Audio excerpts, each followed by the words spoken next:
Good morning students, welcome to e learning. Standard 10th का first जो lesson था वो हमने देख लिया है। उसी फर्स्ट लेसन फर्स्ट स्लाइड से dust of snow and fire and ice दो पोएम हैं। तो आज हम first poem dust of snow और फायर एंड आइस दोनों करने वाले हैं। फर्स्ट डस्ट ऑफ स्नो, ये पोएम जो है वो एक हेमलॉक ट्री के नीचे पोएट हमारा है उसके रॉबर्ट फ्रॉस्ट, जो खुद खड़े एक हेमलॉक ट्री के नीचे और उनका माइंड जो है बैठे sitting under the hemlock tree और वो अपसेट है। और सडनली एक क्रो आता है, sitting on the tree shakes and a tree finds particles of snow. वो ट्री के ऊपर क्रो बैठता है और बैठने के बाद वो क्या करता है, ट्री को हिलाता है, मतलब उसकी जो शाखा है उसको हिलाता है, तो ऊपर से स्नो जो है वो पोएट के ऊपर गिरती है। तो सडनली उसका जो माइंड अपसेट होता है वो कैसे हो जाता है, चेंज हो जाता है उसका मूड, सैड में से हैप्पी मूड में वो आ जाता है और वो कैसी फीलिंग, रिफ्रेशिंग फीलिंग पोएट में आ जाती है। ठीक है, तो वैसे हमें पता है कि जो काला कौवा होता है, मतलब ब्लैक क्रो जो है वो किसके लिए, मतलब symbol of death and fear. ठीक है, वो एक डेथ का सिंबल भी है। जैसे आदमी मर जाता है तो उसके ऊपर ऐसे काले कौवे आ जाते हैं, ये काले कौवे की आवाज़ हमें सुनाई देती है। ठीक है, और फियर भी होता है कि भी काला कौवा मतलब अपशुकन जिसको हम मानते हैं, बैड लक। ठीक है, वैसे क्रो जो है वो बैड लक के लिए ही फेमस है, लेकिन यहाँ पे क्रो जो है वो पोएट का चेंज करता है मूड। ठीक है, सैड में से हैप्पी कर देता है। तो ये एक गुडनेस वाली बात है जो क्रो से एसोसिएटेड है। ये एक आयरनिक पोएम है और good deeds by shaking off snow. ठीक है, जो क्रो है वो आने के बाद उसको हिलाता है और गुड डिड्स, अच्छी एक बात इसको कही जा सकती है हमारे तौर पे। ठीक है, तो अब जो है पोएम की समरी जो है वो मैंने आपको बता दी है। अब हम पोएम रीड करेंगे। The way a क्रॉ shook down on me the dust of snow from a hemlock tree.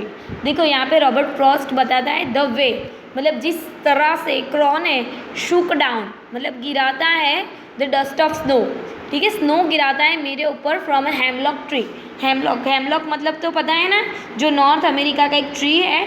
ठीक है, जिसके शॉर्ट फ्लैट लीव्स होते हैं और वाइट फ्लावर उसके ऊपर आते हैं। ठीक है, कैसे वाइट फ्लावर, सफ़ेद फ्लावर जिसको हम बोलते हैं ना, वो हेमलॉक ट्री के ऊपर आते हैं। तो एक हेमलॉक ट्री है, ठीक है, ट्री का नाम है, जहाँ से वो जो क्रॉ है वो आके डस्ट ऑफ स्नो गिराता है, जो कि हमारे पोएम का टाइटल है। Has given my heart a change of mood. तो इससे क्या होता है, मेरे माइंड जो है, हार्ट जो है वो चेंज हो जाता है। And saved some part of the day I had rued. और मेरा जो दिन है वो अच्छा जाता है, जो बाकी का जो डे बाकी है अभी, ठीक है, जो अनहैप्पी जाने वाला था वो हैप्पी सा मुझे लगता है, मतलब मेरा डे जो है वो रिग्रेट में जाता है। ठीक है, यहाँ पे रूड का मीनिंग होता है हेल्ड इन अ रिग्रेट यहाँ पे। ठीक है, तो ये पोएम जो है बहुत छोटी सी है, सिर्फ उसमें पोएट का माइंड कैसे क्रो चेंज करता है वही बताया। ठीक है, क्वेश्चन आंसर ऐसे आ सकते हैं कि पोएट का नाम क्या है, तो सबको पता होना चाहिए, वो है रॉबर्ट फ्रॉस्ट। क्रो कहाँ पे बैठा है, तो क्रो एक हेमलॉक ट्री पे बैठा है। ठीक है, क्रो क्या करता है, तो वो पार्टिकल्स को हिलाता है, शुक करता है और स्नो पोएट के ऊपर गिरती है। यहाँ पे आई जो है, आई के बारे में बात की है ना पोएट में, आई मतलब वो खुद हिमसेल्फ, पोएट हिमसेल्फ। और चेंज ऑफ मूड का मीनिंग क्या होता है कि वो जो उसका चेंज ऑफ मूड हो जाता है, चीयरफुल मूड हो जाता है पोएट का। ठीक है, वो उसका एक मीनिंग है। तो ये ऐसे क्वेश्चन आंसर जो है वो आ सकते हैं। तो क्वेश्चन आंसर की नोट्स जो है वो बाद में मैं सेंड करूँगी, so you have to write the notes. अभी जो नेक्स्ट पोएम है फायर एंड आइस, वो हम देखेंगे। ओके, नेक्स्ट पोएम है fire and ice. Fire and ice is also written by Robert Frost. ठीक है, ये पोएम जो है वो एक डिबेटियन व्यू है फायर और आइस के ऊपर। ठीक है, सबको पता है that the world is end in some day. World जो है एक दिन दुनिया ख़त्म होने वाली है, बट कब ख़त्म होने वाली है नोबडी नोज़। किसी को पता नहीं है कि दुनिया कब ख़त्म होने वाली है। ठीक है, कोई ये नहीं जानता है कि कब क्या होने वाला है, किस चीज़ से दुनिया ख़त्म होने वाली है। तो यहाँ पे फायर और आइस दोनों के ऊपर एक डिबेट है कि एक फ़िलोसॉफिकल थीम, जो कि हमारे पोएट है रॉबर्ट फ्रॉस्ट, वो ज़्यादातर फ़िलोसॉफिकल थीम भी लिखते हैं। तो ये एक पोएम जो है वो फ़िलोसॉफिकल थीम के ऊपर है। That speaker brings us in the middle of arguments between the two things. दोनों चीज़ की आर्ग्यूमेंट है, एक तो फायर और वन इज आइस। ठीक है, यहाँ पे पोएट जो है वो एंडिंग की बात कर रहे हैं, वर्ल्ड के एंडिंग की बात कर रहे हैं। ठीक है, ह्यूमन बींग्स की बारे में बात हो रही है कि कब वो डिस्ट्रॉय होने वाले, कब सब एक दूसरे को मारने वाले हैं, कब दुनिया ख़त्म होने वाली है। ठीक है, तो यहाँ पे स्पीकर जो है मतलब पोएट बोलने वाला जो है वो एक्सपीरियंस रोमांटिक डिज़ायर में सपोज करता है दैट लव और लस्ट की बात हो रही है, मतलब प्यार, लव और लस्ट मतलब जो गुस्सा होता है, नफ़रत। ठीक है, या किसी चीज़ को छोड़ देना। ठीक है, यहाँ पे एक वर्ड दिया है हमारे लिए नया है, पेरिश, जो अभी आएगा बाद में, और उसका मीनिंग भी दिया है नीचे देखो, डाई, मर जाना। ठीक है, तो एक ऑप्टिमिस्टिक व्यू है कि publicly love gets all publicly but the hate is a silent killer. ठीक है, हेट बहुत ही मतलब किलर है, कैसा, साइलेंट किलर हेट मतलब। तो यहाँ पे पोएट जो है वो बता रहे हैं हमें, some says the world will, अब पोएम देखते हैं। Some says the world will end in a fire, कुछ लोग बोलते हैं कि दुनिया फायर से ख़त्म होने वाली है, और सम सेज इन अ आइस, किससे, बर्फ से, फ्रीज से।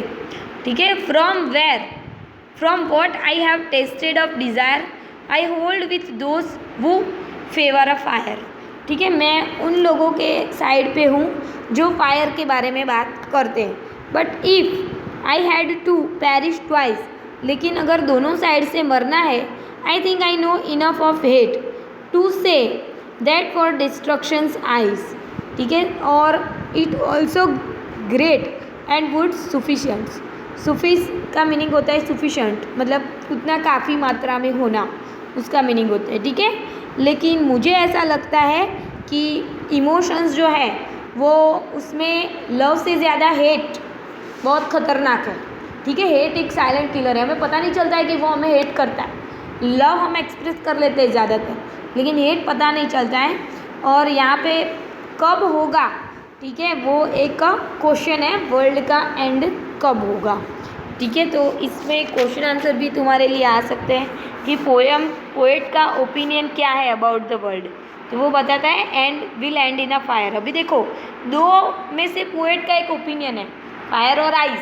ठीक है, दोनों क्वेश्चन है, तो पोएट का ओपिनियन फायर में है कि फायर से ही वर्ल्ड का एंड होगा, गर्मी से। ठीक है, शायद सन की हॉटनेस ज़्यादा बढ़ जाए और world will end some days. ठीक है, वर्ल्ड का कोई एक दिन वर्ल्ड के एंड हो जाए। तो पोएट का ओपिनियन क्या है वो भी पूछा जा सकता है तुम्हें। ठीक है, कॉन्ट्राडिक्टरी ओपिनियन पब्लिक की डिबेट है कि फायर और आइस, लेकिन पोएट का ओपिनियन है फायर।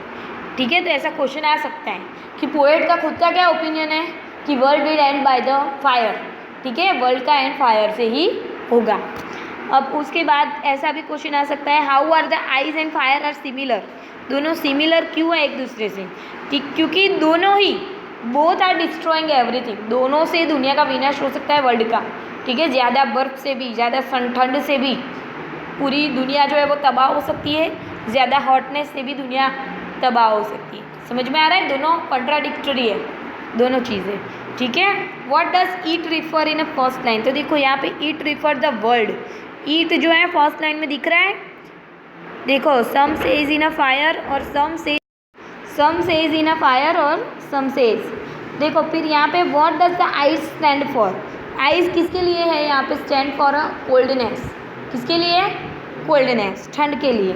ठीक है, आइस और जो फायर है, ठीक है, what would be the cause of destruction. तो आइस और fire would be the cause of destruction. समझ में आ रहा है क्वेश्चन। ठीक है, ऐसे क्वेश्चन भी आ सकते हैं। आई होप सबको पोएम जो है वो समझ में आई गई हो।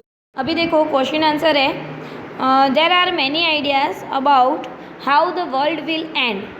Do you think world will end in some day, and have you ever thought what would happen if the sun got so hot that it burst of grow and colder? Yes, I believe, मुझे पता है that world will end in a someday, but कब होगा nobody knows. Whatever the sun get hot burst or the colder in a both situation, the end of the this world is sure. ठीक है, दोनों situation में world का and हो सकता है। For Frost what does the fire and ice stand for here। तो देखो फायर के लिए देखो चार चीज़ें याद रखनी है। देखो तुम्हें दिया है, लिस्ट दिया है सारा। ठीक है, देखो ग्रिड दिख रहा है, कॉन्फ्लिक्ट दिख रहा है, इनसेंसिटिविटी, ठीक है, ये सारे अवेराइज, फ्यूरी, कोल्डनेस। इसमें से फायर के स्टैंड अभी मैं बोल रही हूँ, you have to, if you have a textbook then underline that words. Fire जो है, फायर के स्टैंड जो है वो कौन से है, ये क्वेश्चन जो है वो एग्जाम में भी आ सकता है। फायर स्टैंड फॉर, अभी अंडरलाइन करो उसको, फायर को, ग्रीड, ग्रीड देखो दिख रहा है, avarice, lust, conflict, lust, conflict, fury, FURY, fury and intolerance और इंटॉलरेंस, ठीक है, ये सारे फायर के लिए है, फायर स्टैंड फॉर, और बाकी के जो रेस्ट ऑफ है वो सारे आइस के लिए है, ठीक है, जो रिजिडिटी है, इनसेंसिटिविटी है, कोल्डनेस है, इनडिफरेंस है, हैट्रेड है, ठीक है, क्यूरियोसिटी है, वो सब जो है वो आइस के लिए स्टैंड करते हैं। डन, ऐसे क्वेश्चन भी आ सकते हैं। फिर देखो लास्ट क्वेश्चन है that what is the rhyming scheme of the poem and how does it helps in bringing out the constructions or contrasting ideas in the poem। तो देखो यहाँ पे और rhyming scheme of poem is ABBC। देखो क्यों ए देखो first में दिख रहा है ए, फिर देखो सेकंड में भी B, फिर ए है, ये सारे स्कीम है, ठीक है। तो आइडिया जो है फायर एंड आइस का वो पोएम में डिफरेंट लेटर से है, crazy different ideas express in the poem. Okay, तो ये हो गया फायर एंड आइस की पोएम। अब जो भी क्वेश्चन आंसर है I will send you the rest of question answer. Okay, you have to write and if you have any question then ask me in our WhatsApp group.